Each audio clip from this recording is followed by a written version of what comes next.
Os damos la bienvenida a Horizontes Educativos de Oxford University Press España, el podcast sobre educación y su valor transformador. Bienvenidos, bienvenidas a este episodio de Horizontes Educativos. Soy Montse Costafreda, Professional Development Consultant dentro del Departamento de Desarrollo Profesional de Oxford University Press. Y hoy estamos muy contentos, muy contentas porque nos acompaña Alejandra Velasco. Hola Alejandra, ¿qué tal? ¿Cómo estás? Hola Montse, ¿qué tal? Encantadísima de estar aquí con vosotros. Muchísimas gracias por invitarme. Muchas gracias a todos los oyentes por estar aquí escuchando este episodio con un tema tan interesante. Explícanos un poquito algo de ti, que te conozcan mejor. A ver, ahora mismo soy directora de infantil y primaria en el Colegio Arcángel International School y llevo muchísimos años dedicada a la formación de docentes, sobre todo en el mundo de las competencias digitales. Y ese es precisamente el tema que tenemos hoy en manos, la competencia digital. Es un tema candente desde hace un tiempo, cuando empezaron a utilizarse dispositivos en las aulas, pues así de forma habitual, cuando ya se introdujeron. Pero actualmente además hemos visto esa necesidad de formación del profesorado para que el uso de la tecnología sea competente y que podamos tener unos objetivos educativos alineados con las necesidades del alumnado. Y me gustaría empezar con una pregunta pues muy simple, pero que creo que nos ayudará a centrar un poquito la charla.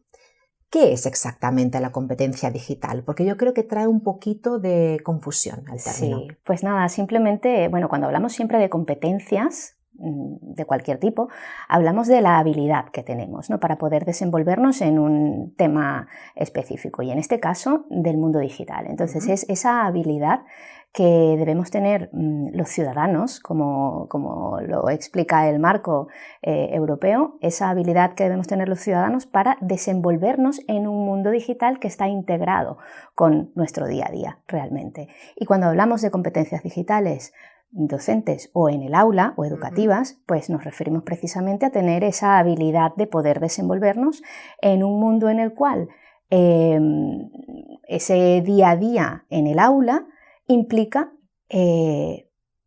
introducir ciertas herramientas que son del mundo digital. Entonces tenemos que desenvolvernos con habilidades que nos permitan hacerlo de forma ágil. Claro, claro que sí. ¿Y por qué ahora aparece este término y está en boca de todos? Bueno, ahora yo creo que simplemente la nueva ley, la LOMLOE, recoge las competencias digitales como algo a lo que hay que mirar exactamente igual que el resto de competencias. No es que ahora sea así, es que ahora se recoge en la ley para ponerlo explícito, pero siempre ha habido esa necesidad. Llevo formando profesores en lo que antes llamábamos el uso de las TIC, que ahora serían las competencias digitales, desde el año 2004. Imagínate. Y siempre ha sido necesario. ¿Qué pasa? Pues que ahora mismo la ley lo recoge y además de eso tenemos dispositivos en el aula, personales de los alumnos, que hace unos años probablemente no lo veíamos o lo veíamos muy poco o lo veíamos en ciertas edades. Ahora cada vez más la tecnología está dentro y forma parte del día a día.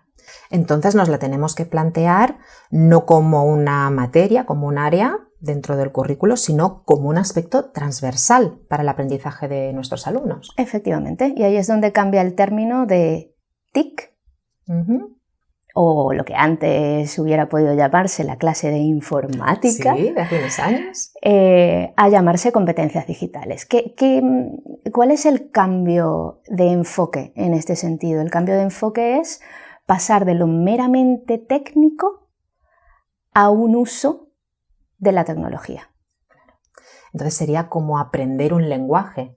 Efectivamente, es un lenguaje que, como todo lenguaje, pues tiene sus partes, ¿no? La gramática, claro, y tiene sus competencias orales y el uso en sí, ¿no? Estaría la semántica, la sintáctica, pues todo eso se podría trasladar exactamente igual a las competencias digitales. Y por lo tanto tenemos que aprender todo ese lenguaje para poder expresarnos digitalmente. Exactamente. Tenemos que aprender cómo hablar ese lenguaje. No solamente desde el punto de vista del profesor, sino desde el punto de vista del profesor con el alumno y desde el punto de vista del alumno en sí. Tenemos que tener competencias digitales que son docentes, que son profesionales del docente como profesional, y competencias digitales que son del alumno como tal, y otras competencias digitales que son de esa interacción, ¿no? Del cómo enseñamos con la tecnología.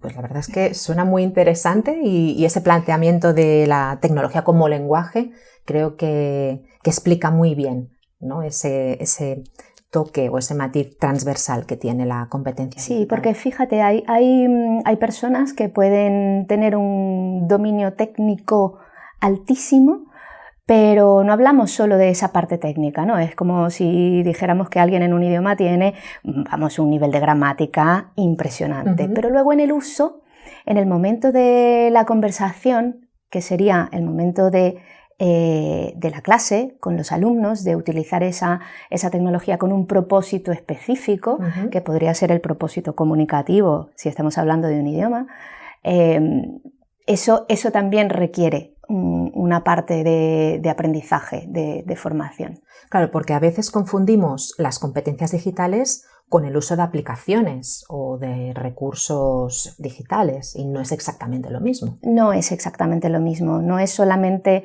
conocer una aplicación y cómo funciona, sino el saber realmente decidir para qué fin quiero yo utilizar esa aplicación. Lo más importante siempre es dónde se pone el foco. El foco no se tiene que poner en vamos a utilizar la tecnología, sino que el foco se tiene que poner en qué es lo que quiero hacer, qué es lo que necesito que el alumno aprenda y qué me es útil para poder lograr ese proceso de aprendizaje. ¿Para qué me puede servir la tecnología o qué tecnología o qué aplicación me puede valer para esto?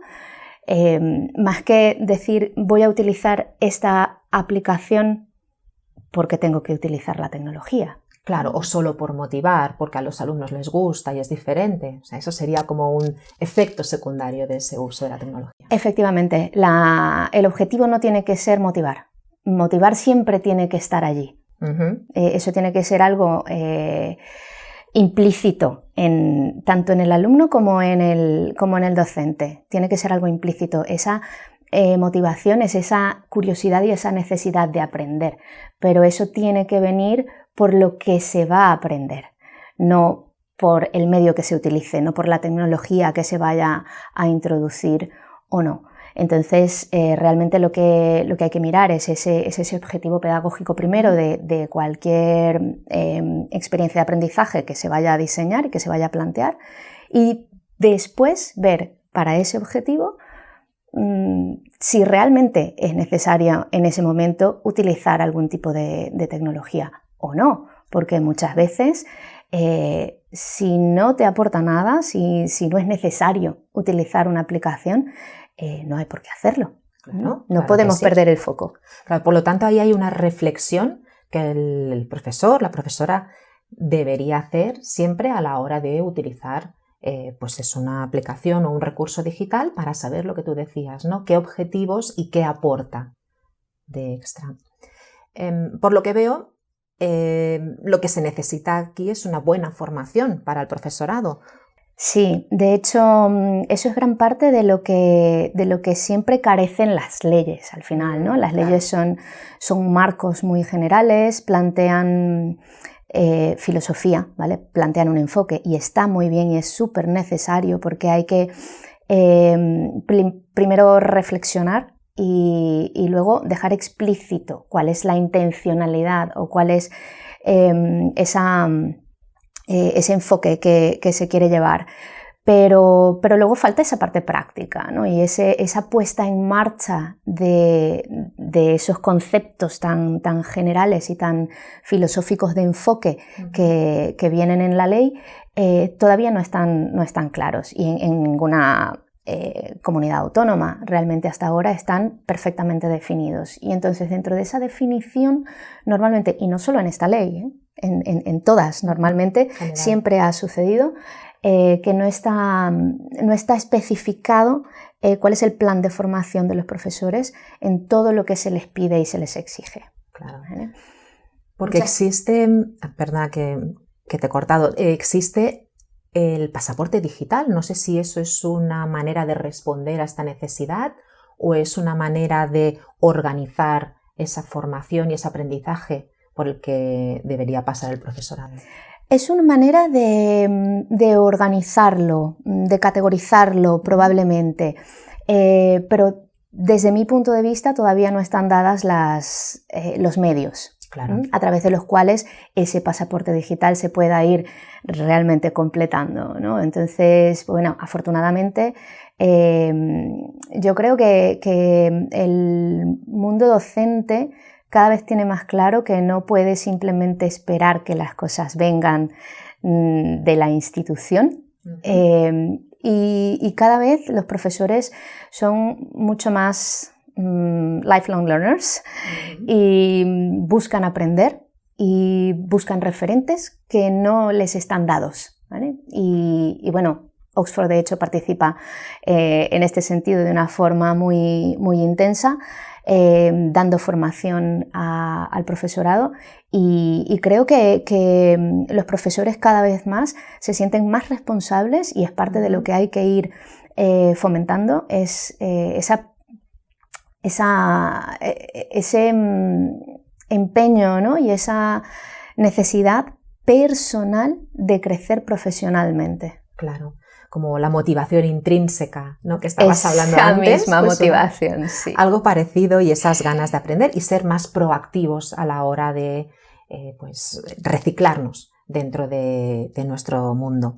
Porque además es que es un mundo que funciona y evoluciona rapidísimo. Una aplicación que puede estar muy bien hoy, dentro de 3 meses, queda obsoleta. Sí, efectivamente. Como hablábamos, lifelong learners en las competencias digitales es algo que va completamente vinculado, ¿vale? El hecho de haber hecho un curso sobre TIC en aquel momento que te decía que había empezado yo a formar profesores en el 2006, imagínate, eso no implica que estés formado a día de hoy, es un continuo. No podemos pretender que, entendiendo cómo funciona una, otra u otra aplicación, sepamos y estemos al día. Es imposible mantenerse 100% al día.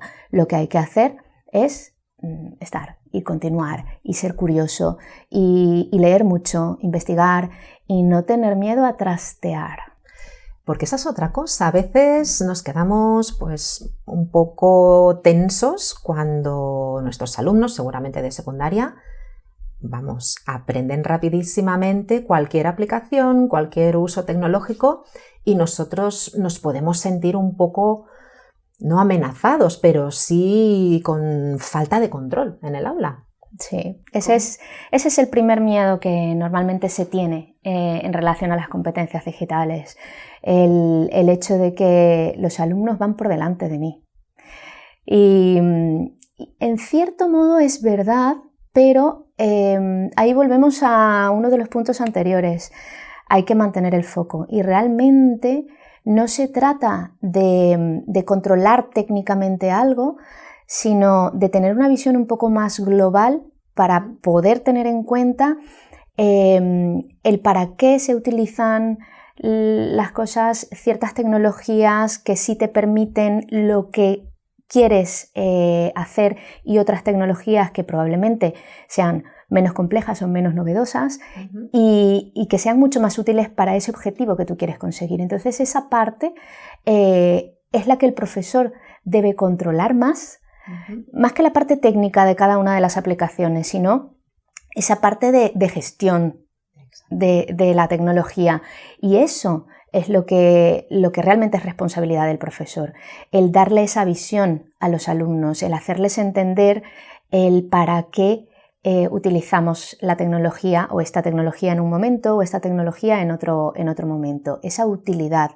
El para qué siempre va a ser la parte más importante y eso aunque hablemos de nativos digitales, que lo pongo siempre entre comillas, no lo tienen nativamente nuestros alumnos. Esa es la parte que tenemos que ayudarles a aprender y a desarrollar, esa gestión de la información, esa gestión de los objetivos para los cuales utilizo algo, no simplemente utilizar por utilizar o saber manejar algo que realmente no es lo que deberíamos estar utilizando para conseguir un objetivo con una actividad específica. Exacto.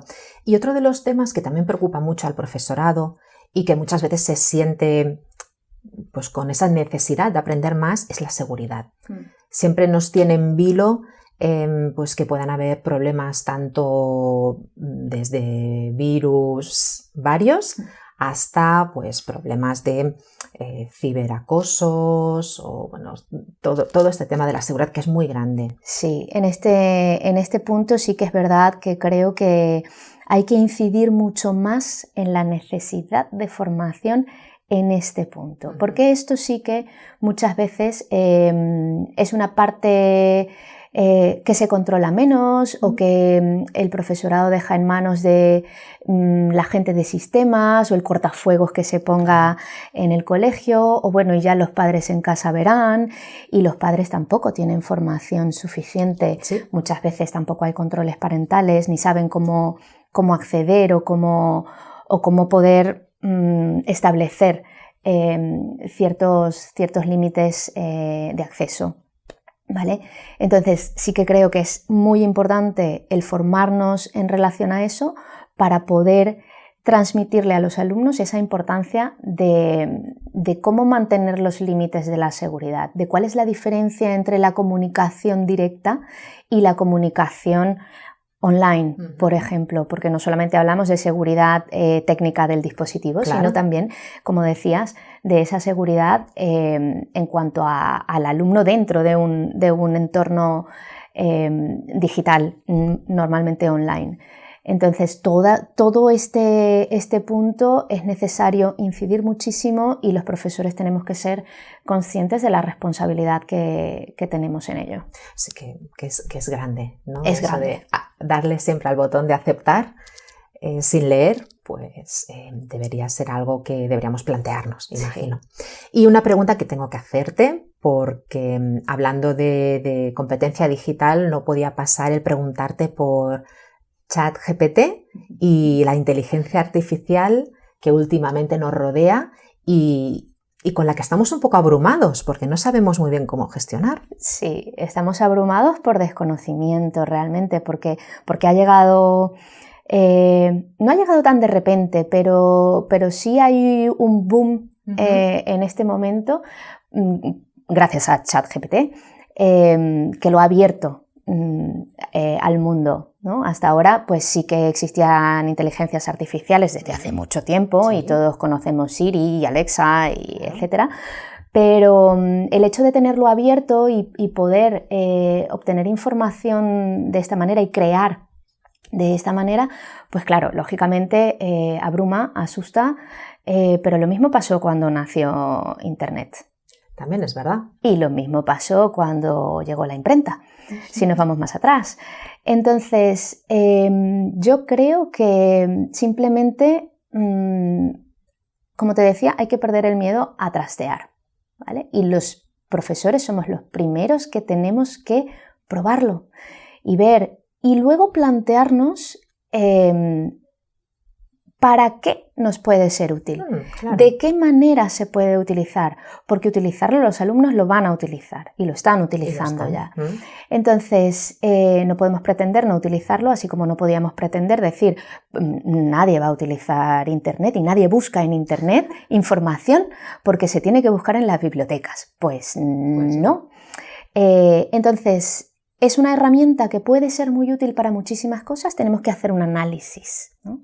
¿Para qué nos puede ser útil o en qué momento de cada uno de los pasos de un proceso de aprendizaje, de búsqueda de información, de organización de la información, de filtrado de la información, de generación de ideas, en qué punto de todos los procesos nos puede ser útil? Pero para ello no basta con leer artículos que nos den un poco de reparo, que nos den un poco de miedo, no basta con leer acerca de la inteligencia artificial. Hay que entrar y hay que probarla.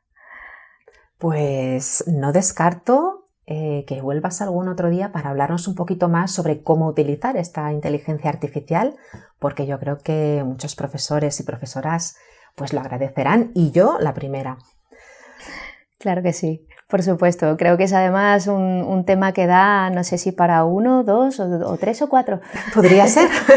Eso sí, lo prepararemos con ChatGPT. Lo prepararemos con ChatGPT, claro que sí. Pues Alejandra Velasco, muchísimas gracias por tu participación hoy. Ha sido un placer hablar contigo, en este caso sobre competencia digital, y pues lo que hemos dicho, espero volver a escucharte pronto por aquí. Volveremos, claro que sí. Muchísimas gracias. Un tema apasionante y espero que sigamos trasteando. Muchísimas gracias a todos y hasta pronto. Gracias por escuchar Horizontes Educativos. No olvidéis seguirnos para estar al día con vuestro podcast sobre educación.